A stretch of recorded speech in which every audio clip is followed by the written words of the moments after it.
Everyone, my name is Evgenia Kagan, and I'm here to express thanks and my gratitude to the Ginspire and to the Brooklyn Ginspire sisters. We met for the first time during our pre-trip meetings about a year ago in 2018, and we went to Israel in May, my first time ever. Many things were new for me. One of the things that I found out for myself, that it's actually possible to make friends when you're in your 40s. I've really didn't make friends since I came to America 20 years ago. And apart from my husband, whom I met 16 years ago, no new friends since then. But suddenly, in 2018, I have 30 new friends, and we are all on the same wavelength, and they support me and they love me. And I seek guidance in them. It's quite incredible. I've acquired a new vocabulary. I never heard the word Hashem, never before. First heard it from my Ginspire city leaders. I've never prayed consciously.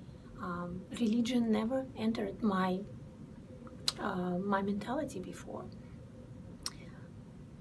I've seen this chart. I just wanted to illustrate my point. There is a chart. It's a pie chart. It's in a book by Rabbi Mordechai Becher, Pathway to Judaism, one of the books that we got after the Israel trip. So it's a pie chart of human knowledge, and it's very simple, so it's easy to illustrate. 2% in that pie chart stand for things that we know. 10% stand for things that we know that we don't know, things that we're about to explore. They're out there, we know about them. 88% stand for things that we don't know that we don't know. It's a sphere of the unknown. So for me, things that I started learning in 2018 are tapping into that sphere of the unknown. I didn't change in the course of the 8 days that we spent in Israel. This was a phenomenal trip, one of the best events in my life. But it's not that I exited the plane and jumped and started lighting Shabbat candles. No, change didn't happen so fast, but it's only with the kind and warm guidance of my Ginspire learning partner. Her name is Hani Moser. Hani and I met on the Israel trip, and it was easy to us for us to become friends. We hit it off right away. She was such an easy person to be with, so approachable and so kind and funny. So when she and I got assigned together, it was not a surprise for me. So now we communicate. I know her family. We speak regularly on the phone. Once a week we have our weekly sessions.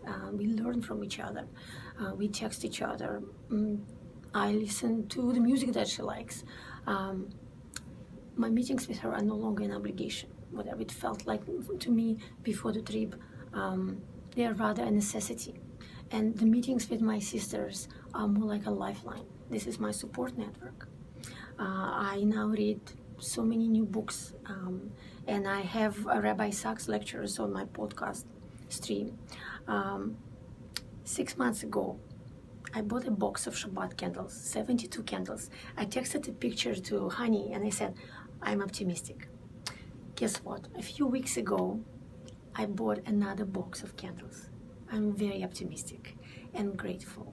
Thank you, Ginspire, for taking me on this trip and taking me and launching me on this journey. And I wish you all a wonderful journey too. Thank you. Bye-bye. Hi there, I'm Javi Ash. I currently live in Gilbert, Arizona.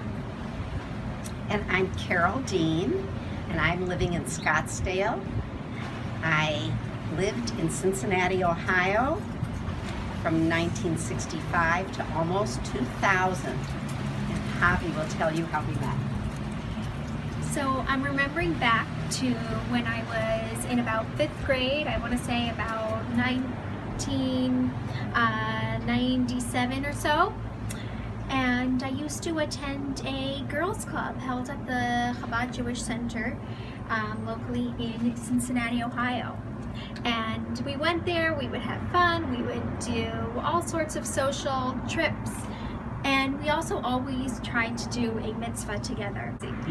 And 1 month at our gathering, the mitzvah was the opportunity to sign up to be connected with a woman in the community, to call them weekly, to wish them a Shabbat Shalom, and to tell them the candle lighting time. So I eagerly signed up. I was excited to do this mitzvah, and I remember we picked from a little cup a name out, and I picked out a name, and the name I chose was Carol Dean. It was a name on a piece of paper, honestly, with a phone number. And sure enough, that Friday, I made my first call, just as a young girl, probably a little shy, but yet excited, and dialed Carol's number and reached Carol. And if any of you know Carol, she's extremely warm and right away made me feel super comfortable on the phone. I wished her good Shabbos, and I told her the candle lighting time, and that's how our relationship began. And every Friday I tried my best. I really looked forward to calling Carol, and we'd sometimes chat for a few minutes, but you know, I was just a young girl, and really just it was a little highlight of my week to call Carol, and I enjoyed it. I remember, I think it was you know, a year or two in, that Carol said to me, you know, I'm leaving Cincinnati. And I remember thinking, okay, am I gonna still call? Different time zone, and I think I tried maybe a couple times to call, but a little bit we, you know, lost touch. Javi's mom and I would see each other, and she came over to our table at Kitchen 18 and she said, "Are you Carol Dean?" I said, "Yes." And she reintroduced herself, and she says, "But wait, I have a surprise for you." And she goes back to the table and brings over Javi with a little girl who was just about the same age Javi was, maybe, when Javi used to call me. And we got a chance to reintroduce ourselves and see one another, and here she is living just across town. The calls that I would get on Shabbos were always that extra reminder. It was at the time when my husband and I didn't have children at home. We would host Shabbat as much as we could with our Cincinnati friends, and those calls were a way for me to connect to the broader Jewish community, to connect to Shabbat, to connect to God, so that I was on target. Sometimes I was rushing to the last minute when I would look for Shabbos times, and that call would come early enough for me to go, "You're all done, you're ready." And now today, one of my great efforts is to be done by Thursday night. So if any of you can take it upon yourself to be a mentor, I really encourage you. You know, in retrospect, when I think about the intentionality that it brought to me every week when I lit candles, you know, because I had that moment to stop and appreciate the importance of this mitzvah, and sharing it with someone else just elevates the meaning for yourself. And there's nothing like connecting with another woman before you do this mitzvah, because every Shabbos worldwide, it's an amazing thing how all women connect and share this worldwide moment together. So being able to be a part of that unity and that sisterhood is something that I encourage you to take advantage of.